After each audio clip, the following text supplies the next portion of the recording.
아멘. 감사합니다. 기도하겠습니다.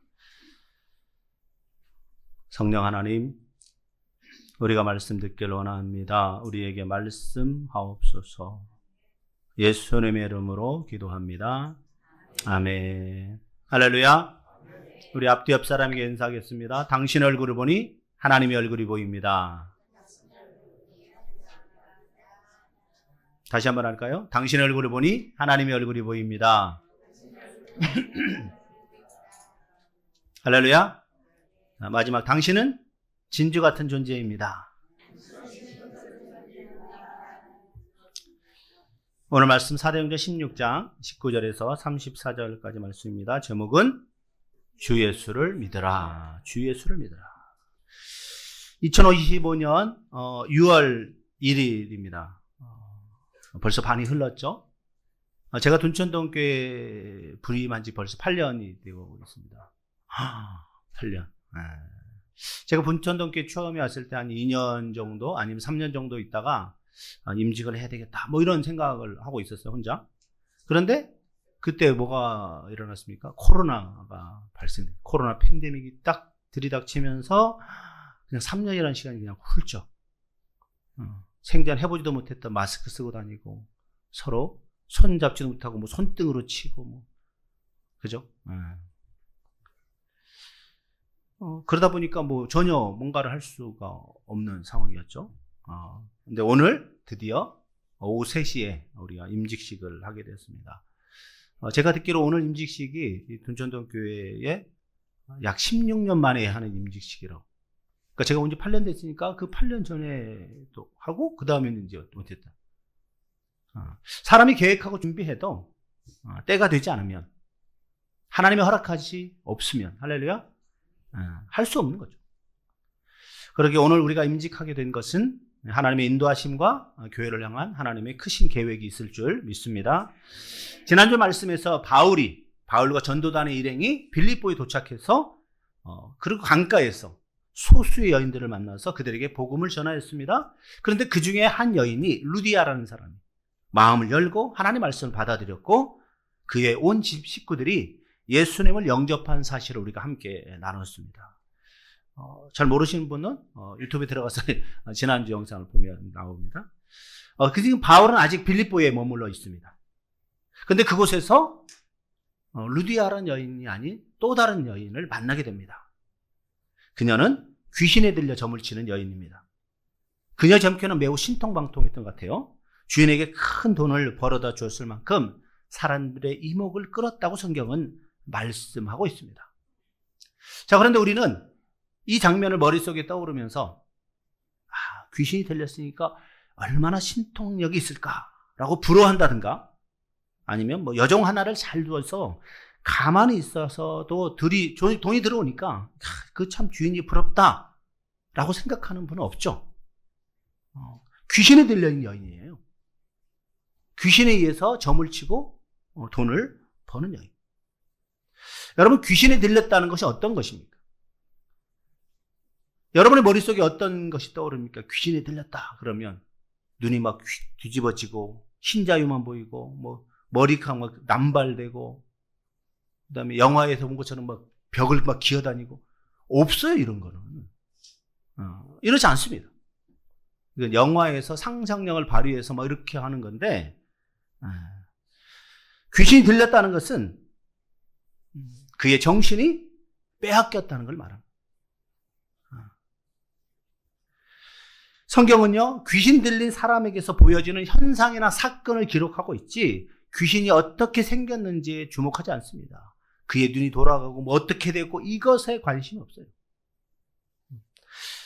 귀신이라 존재하는 겁니까? 존재하지 않습니까? 여러분 어떻게 생각하십니까? 귀신이 존재하나요? 존재하지 않나요? 성경은 분명하게 귀신 들린 사람의 이야기를 말하고 있습니다. 그러니까 핵심은 적어도 사람들이 당시에 무언가를 경험한 것은 사실이라는 거죠. 특별히 고대인들은 이 귀신의 정체를 사람을 해치고 억누르는 강력한 영적인 존재라고 여겨왔습니다. 그러니까 이 영적인 존재에 쌓인 귀신에게 사로잡힌 사람들은 일반 사람들이 저항할 수 없다라는 생각을 하고 있는 거죠. 그래서 살아있는 사람이 귀신에 쓰여서 그것을 보고 들으며 살아간다는 것은 스스로의 삶에 대한 통제권을 잃어버리는 것을 이야기합니다. 자유를 잃어버리는 것을 이야기하는 거죠. 귀신에 의해서 노예처럼 살아야 한다는 것을 의미합니다. 특별히 성경은 이 귀신의 정체에 대해서 이렇게 말합니다. 인간 본연의 삶을 살아가지 못하도록 파괴하고 인간을 도구나 수단으로 삼아버리는 것을 말하고 있는 거죠. 그러니까 인간답게 살지 못하는 그것이 무엇인지를 규명해야 될 책임이 바로 우리에게 있다고 할 수 있습니다. 실제로 바울이 여정을 억누르던 이 귀신의 속박을 벗겨내자 주변에 있는 사람들이 오히려 그 상황을 견디지 못하고 분노합니다. 왜요? 돈만 벌어다 주면 그만이었는데, 그러한 탐욕에 사로잡혔는데, 이 여종이 사람답게 살고 있지 않다는 것에 관심이 없었는데, 그 여인을 통해서 돈을 얻으려고 했는데, 이제 그것이 잃어버리니까 분노하고 있다는 거죠. 자, 그렇다면 정작 귀신에 사로잡힌 사람이 누구일까요?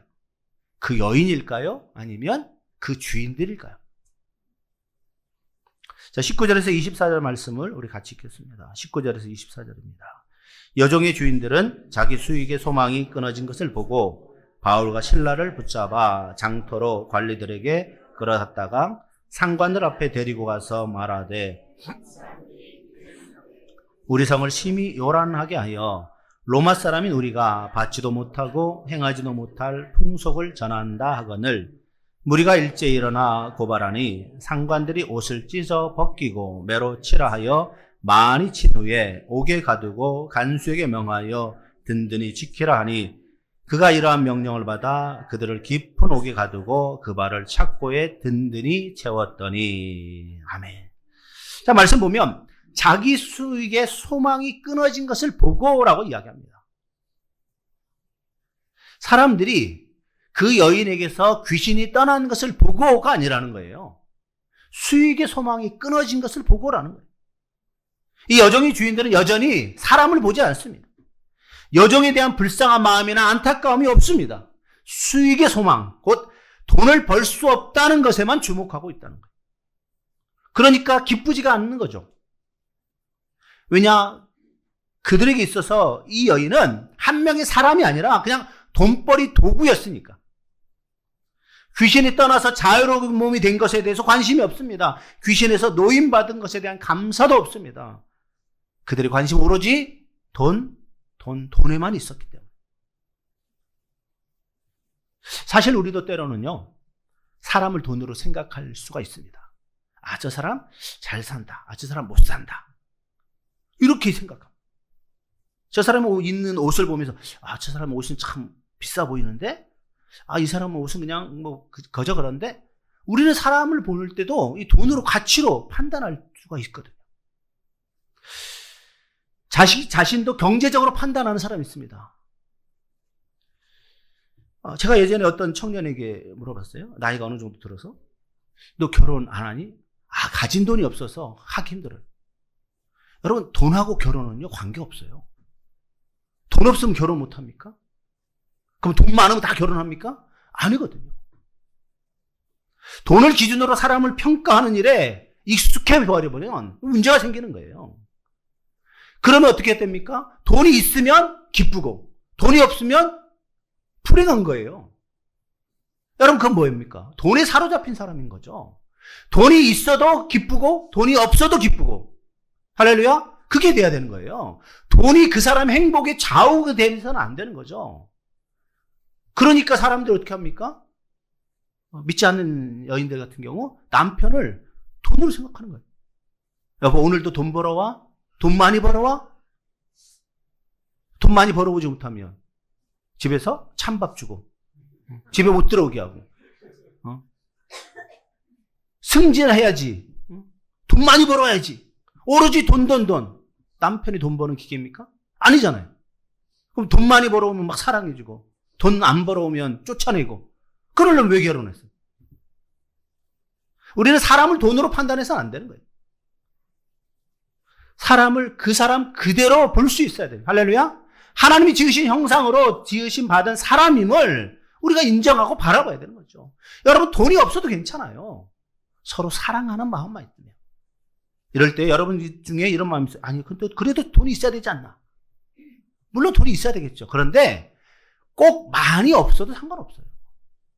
제가 가끔 얘기하잖아요. 저 결혼할 때 벌써 이제 올해가 30주년이에요. 그렇게 안 보이죠? 그렇게 보이나요?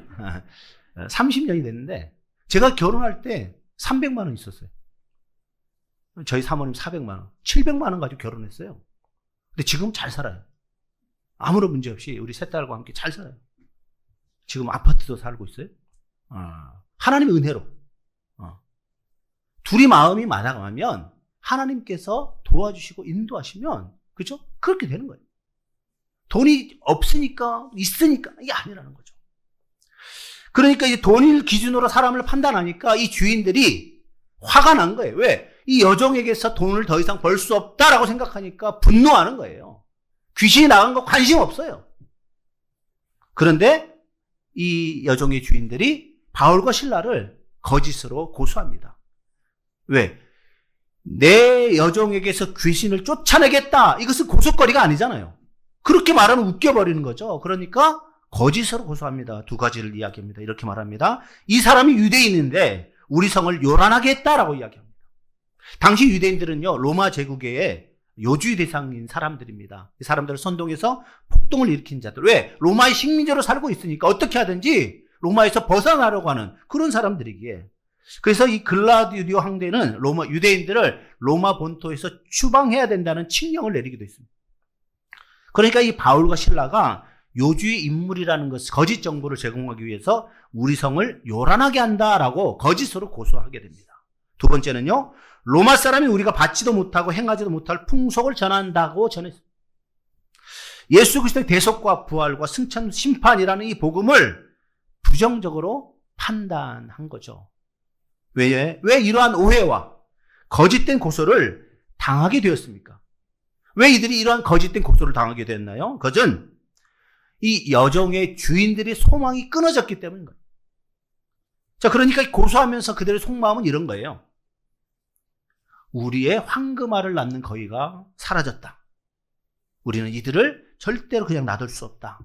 우리의 돈을 돌려다오. 이게 그들의 속마음이에요. 오로지 돈.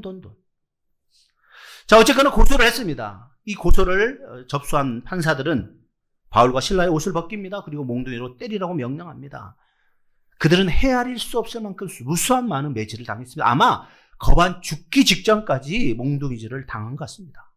그리고는 그 후에 지하 감옥에 집어넣고 간수에게 그들을 가두라고 명령합니다.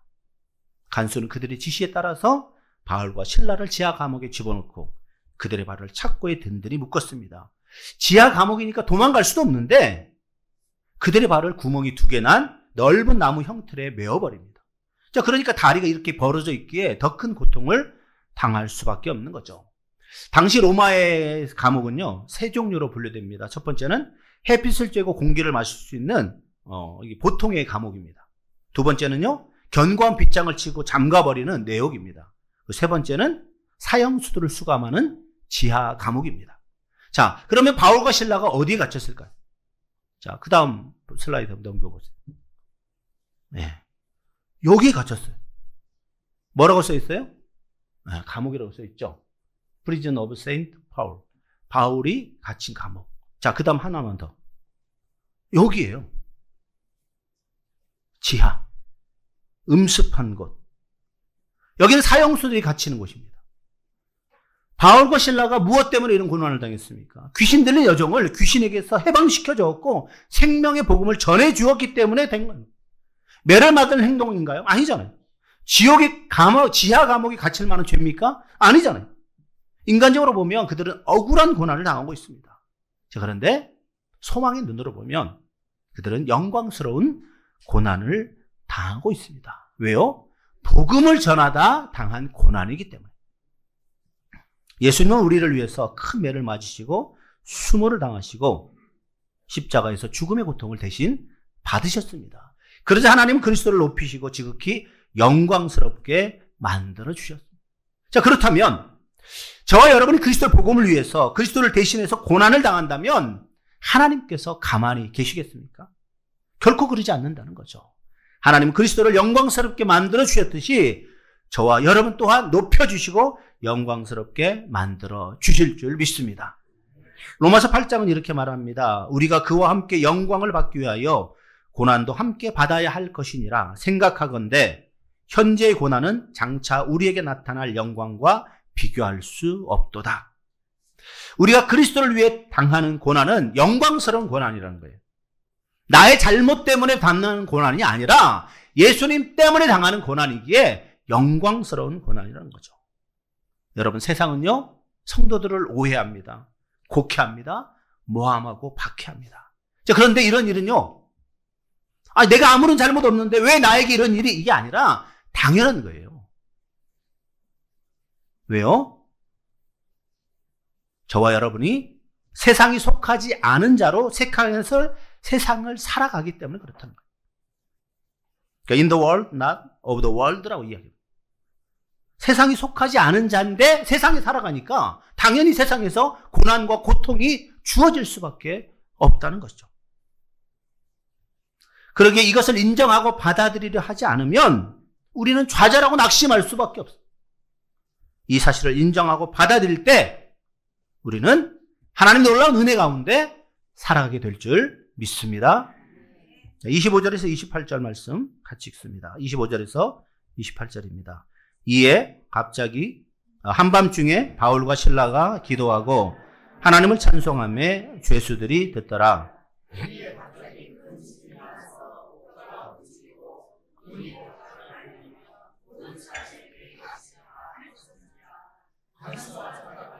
옥문들이 열린 것을 보고 죄수들이 도망한 줄 생각하고 칼을 빼어 자결하라 하거늘 바울이 크게 소리질러 이르되 내 몸을 상하지 말라 우리가 다 여기 있노라 하니.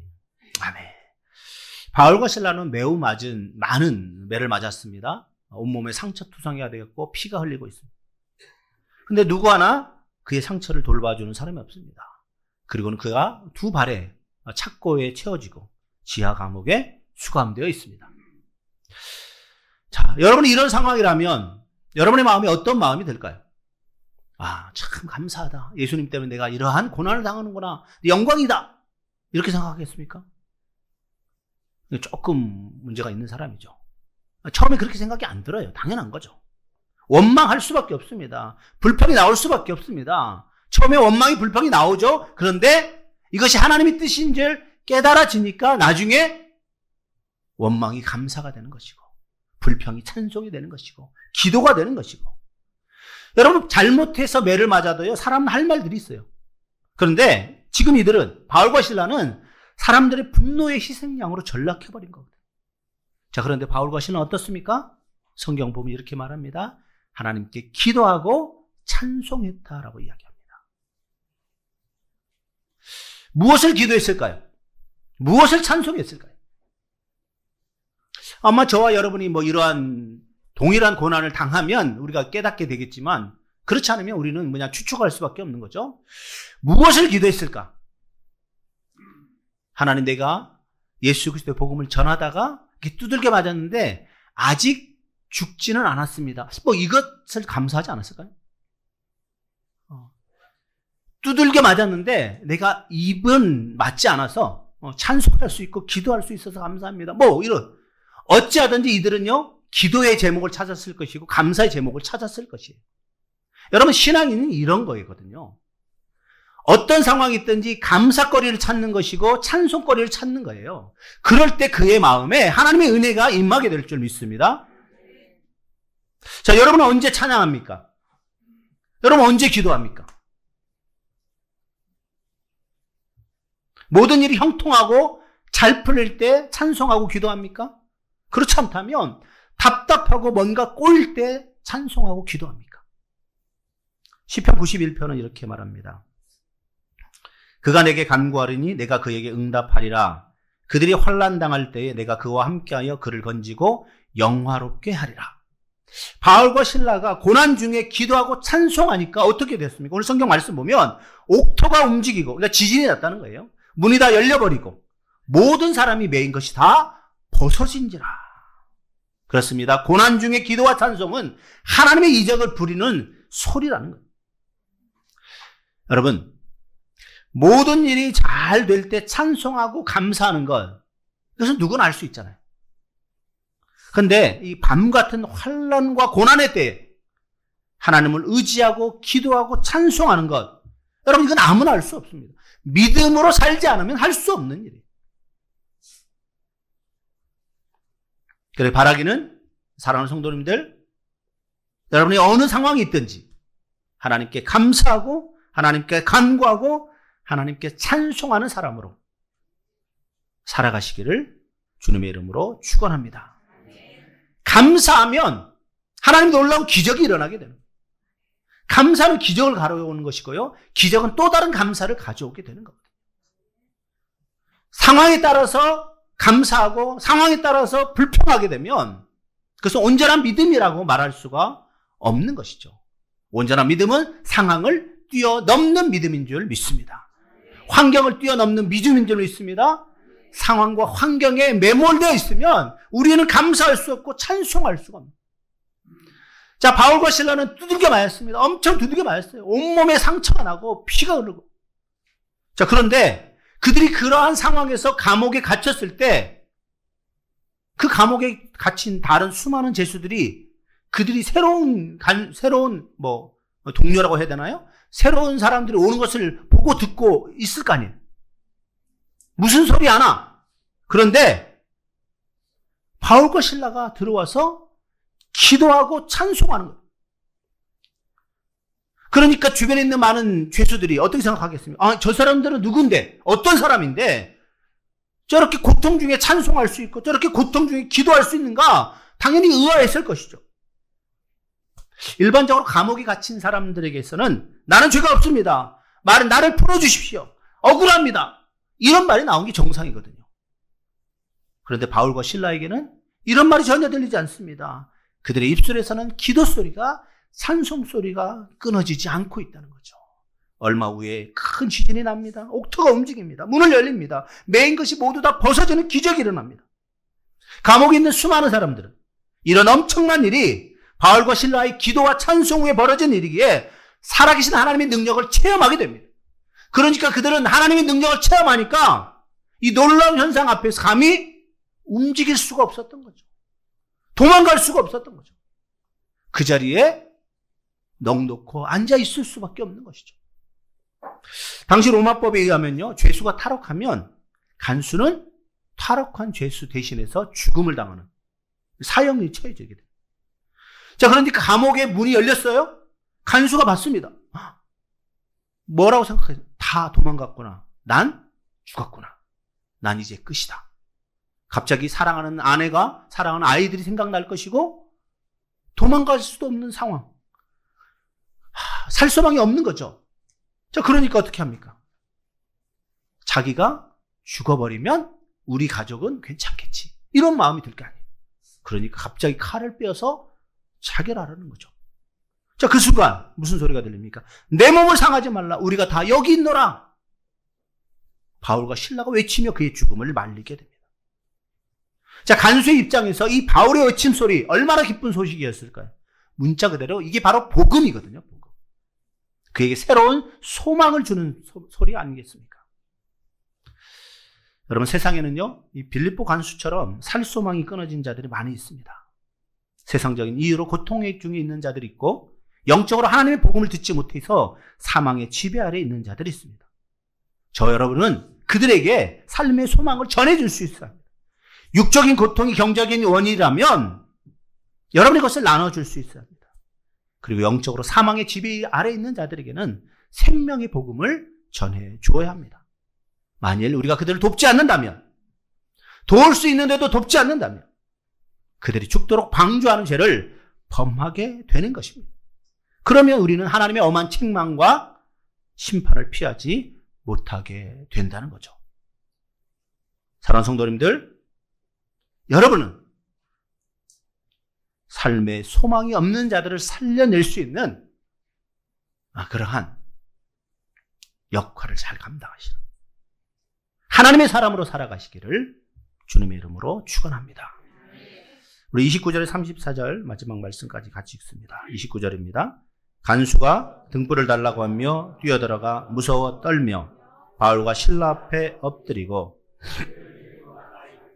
선생들이여 내가 어떻게 하여야 구원을 받으리까 하거늘 이르되 주 예수를 믿으라 그리하면 너와 내 집이 구원을 받으리라 하고 주의 말씀을 그 사람과 그 집에 있는 모든 사람에게 전하더라. 그 밤 그 시각에 간수가 그들을 데려다가 그 맞은 자리를 씻어주고 자기와 그 온 가족이 다 세례를 받은 후 그들을 데리고 자기 집에 올라가서 음식을 차려주고 그와 온 집안이 하나님을 믿음으로 크게 기뻐하니라. 아멘. 간수는 직장을 잃지 않은 것에 대해서 아마 안도했을 것입니다. 죄수들이 아무도 도망가지 않은 것에 대해서 감사했을 것입니다. 또한 죽지 않아도 되는 것에 대해서 감사했을 것입니다. 자, 그런데 간수는 그들의 행동을 도무지 이해할 수가 없었어요. 왜 아직 여기 계십니까? 왜 아무도 도망가지 않았나요? 물론 간수가 이런 말을 하진 않았죠. 간수는 이렇게 말합니다. 내가 어떻게 하여야 구원을 받으리까? 그래서 그들은 간수에게 이렇게 대답합니다. 주 예수를 믿으라. 그리하면 너와 내 집이 구원을 받으리라. 그렇습니다. 인간은 스스로를 구원할 능력이 없습니다. 종교나 과학, 철학 등 모든 인간의 노력과 방법은 인간을 구원할 수 없습니다. 오직 하나님과의 관계 회복을 통해서만 구원이 가능하다는 거죠. 할렐루야. 그러면 하나님과의 관계 회복은 오직 예수 그리스도를 통해서만, 예수 그리스도를 믿을 때만 가능한 거예요. 그러니까 오직 예수만이 구원의 길인 것이죠. 예수를 통해서만 하나님께 나아갈 수 있습니다. 오직 예수 외에 구원의 길이라고 주장하는 모든 것은 다 헛것이고 사망의 길이라는 것을 여러분 기억하시기 바랍니다. 예수 외에는 없습니다. 세상 종교도 과학도 어떤 것도 구원의 길이 될 수 없습니다. 그러기에 오늘 바울이 어떻게 해야 구원을 받으리까라고 간수가 이야기할 때 주 예수를 믿으라라고 확실하게 이야기할 수 있는 거죠. 그리하면 너와 내 집이 구원을 받으리라. 여러분, 이 말씀에 대해서 여러분 오해하는 사람들이 가끔 있어요. 내가 예수님을 믿으면 나의 온 집안이 다 구원을 받을 수 있을 것이다. 아니라는 거예요. 아니죠. 구원은 철저히 개인적입니다. 개인의 회심으로 구원이 주어지는 거예요. 그런데 주 예수를 믿으라. 그리하면 너와 내 집이 구원을 받으리라. 이렇게 말하고 있는 거죠. 이 말은 빌립보 간수가 믿으면 자동적으로 그 가족이 구원받게 된다는 말은 아닙니다. 구원의 가능성과 연쇄성에 관련된 말인 거예요. 다시 말하면 가족 중에 한 사람이 예수를 믿게 되면 그의 가족들도 예수를 믿어서 구원에 이르게 될 가능성이 훨씬 크다라는 말이죠. 지금과 다르게 그 당시는요, 가장의 권위가 대단했습니다. 그렇죠? 가장은 모든 것을 할 수 있는 절대적인 폭군 같은 사람이 가장이었어요. 그 당시 가장. 그 당시 가장은요, 자기 부인도 쫓아낼 수가 있었고요. 자기 아이들도 팔아버릴 수가 있어요. 그래도 누구로부터 어떤 원망도 듣지 못하는 사람이 바로 그 당시 가장이거든요. 근데 그 가장이 예수 그리스도를 믿게 되면 그의 가족이 어떻게 했습니까? 당연히 예수 그리스도를 자동적으로 믿을 수밖에 없는 그런 상황에 될 수 있다는 거죠. 그러니까 이 바울이 그 얘기를 하는 거예요. 주 예수를 믿으라. 그리하면 너와 내 집이 구원을 받을 것이다. 가족들은 알게 모르게 먼저 믿은 가족의 영향을 받을 수밖에 없습니다. 믿는 가족의 변화가 그에게 나타난 하나님의 역사를 보고 당연히 예수를 믿을 가능성이 그만큼 커지게 되는 것이기 때문에.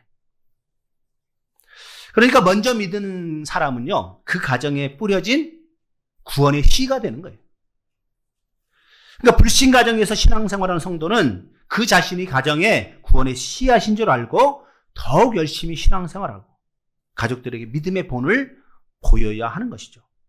자신의 평소의 삶의 모습으로 인해서 가족을 멸망의 길에서 구원의 길로 인도할 수 있기 때문에. 근데 신앙생활 제대로 하지 않으면 어떻습니까? 그 가족이 그것을 보고 실망하는 거예요. 야, 너 믿는다나 믿지 않는다나 별로 다를 거 없는데 이러면 누가 믿겠습니까? 그렇게 믿는 사람은요, 자신의 삶을 희생적으로 살아야 돼요. 섬김의 모습으로 살아야 되는 거예요.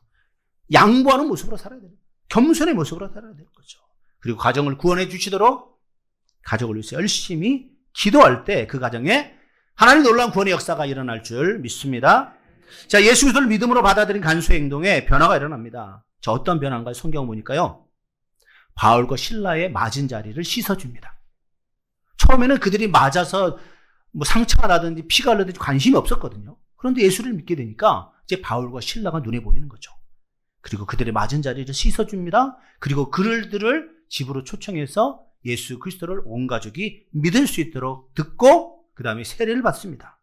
그리고 뭐 어떻게 합니까? 음식을 차려줍니다. 그리고 온 가족이 기뻐합니다. 여러분, 죄인을 감옥에서 데리고 나와서 자기 집에서 치료하고 음식 대접하는 것, 이게 정상입니까?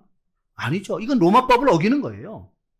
그럼에도 불구하고 간수가 이렇게 할 수 있었던 것은 바울과 실라에 대한 철저한 신뢰가 있었기 때문에, 자기 집에 데려와서 씻겨주고 치료해주고 음식을 줘도 도망가지 않을 거라는 그런 신뢰가 있었기 때문에, 또한 이 세상 법보다 영적 구원에 대한 갈망이 그의 마음을 지배했기 때문에 그럴 수 있었다는 거죠. 바울과 실라는 지하 감옥에 갇혀 있어서 하루 종일 아무것도 먹지 못했습니다. 당시 간수는 이 사실을 알고 있지만 구원받기 전에는 그들이 관심 없습니다. 낯선 자들의 필요를 돌아보지 않았습니다. 그런데 성령을 통하여 구원을 받게 되자 바울과 실라의 육체적인 필요에 민감하게 반응하게 된 것입니다. 여러분, 이것이 성령을 통하여 구원받은 사람의 변화된 모습이라는 거예요. 예수 그리스도를 믿게 되면 믿기 이전의 삶의 모습과 믿은 이후의 삶의 모습이 달라질 수밖에 없는 거예요. 할렐루야. 이것이 똑같다면 이건 믿는 게 아니죠. 거짓이죠. 믿는 척한 거죠. 여러분, 척은 아무 필요 없습니다. 먹는 척, 믿는 척, 보는 척, 아는 척 아무 필요 없어요. 믿어야 되고요. 먹어야 되고 봐야 되고 들어야 되는 것.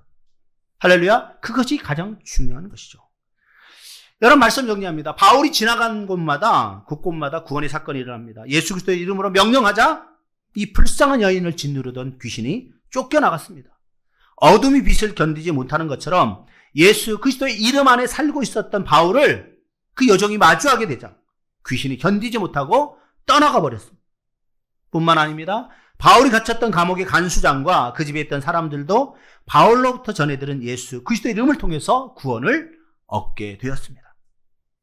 그렇습니다. 믿음으로 나아가는 사람의 길에는 수많은 사람들을 마주치게 될 것입니다. 그런데 이 수많은 사람들이 예외 없이 삶을 억누르는 억압과 구속 가운데 살아가게 되는데, 예수 그리스도 안에서 살아가는 사람을 만나게 되면 그들에게 자유가 선포되게 되는 것이고 구원이 선포되는 것이고 빛이 선포되는 것이기 때문에 그들에게 어둠이 떠나가게 될 것이고 구원과 속박이 풀려지게 될 것이고, 할렐루야. 그것이 믿는 사람과 만나게 되는 놀라운 역사라고 성경은 말씀하고 있습니다. 자, 그렇다면 여러분이 누구를 만나든지 간에 여러분이 예수 그리스도를 온전히 믿고 있다면, 여러분이 예수 그리스도 안에서 살아가고 있다면 여러분을 만난 사람들에게 그러한 놀라운 일들이 일어나야 된다는 거예요. 여러분들로부터 그런 놀라운 영향력을 받아야 된다는 거예요. 왜냐? 어둠은 빛을 이길 수 없기 때문에. 여러분이 빛 가운데 살아간다면, 여러분이 세상의 소금으로 살아간다면, 여러분의 삶의 모습을 통해서 수많은 사람들이 반드시 쫓겨나게 될 줄 믿습니다. 귀신은 반드시 쫓겨나게 되는 거예요. 그러기에 여러분의 삶의 길은, 여러분이 예수 그리스도를 믿고 나아가는 그 발걸음은 참으로 좋은 길이고 좋은 발걸음이고 믿음으로 사는 것이 참으로 복된 일임을 여러분 계속해서 말씀 속에, 마음 속에 새기시며 오늘 하루를, 이번 한 주간을 살아가시기를 주님의 이름으로 축원합니다. 이제 우리 함께 기도하기를 원합니다. 특별히 기도할 것은요, 나는 과연 무엇에 사로잡혀 살아가고 있는가? 이 귀신에 들린 여종, 그 주인들은 이 여인이 귀신에 들렸든지 관계없이 오로지 돈에 대한 욕심으로 살았는데, 나는 과연 무엇을 바라보고 살아가고 있는가? 혹시 나도 돈에 사로잡혀 살고 있지 않는가? 예수 그리스도의 말씀 앞에 살아야 되는데 내가 과연 예수 그리스도의 말씀 앞에 살아가는 그런 모습으로 살고 있지는 않고 있는가? 제가 여러분 이 시간 여러분의 마음을 살피시고, 혹 하나님 말씀 외에 다른 것들이 내 마음을 움직이고 있다면 하나님, 이제 이런 것들을 더 이상 붙잡질 않기를 원합니다. 내가 버리길 원합니다. 말씀만 붙잡고 살기를 원합니다. 그렇게 결단하는 기도를 한번 드렸으면 좋겠습니다. 같이 기도하겠습니다. 하나님 아버지, 감사합니다. 주님을 찬양 기뻐합니다. 주님 함께 하시고 우리에게 말씀하여 주옵소서. 우리의 부족함과 약함을 아시는 주님, 하나님의 은혜 은총이 날마다 우리에게 기록납니다.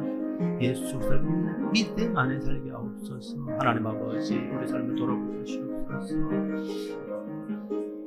하나님 아버지, 믿음이 곧 전심으로 다가오게 하시고 하나님의 일이한 일을 기억하게 하여 주옵소서. 우리의 모든 간구를 모아 예수님의 이름으로 기도드립니다. 아멘.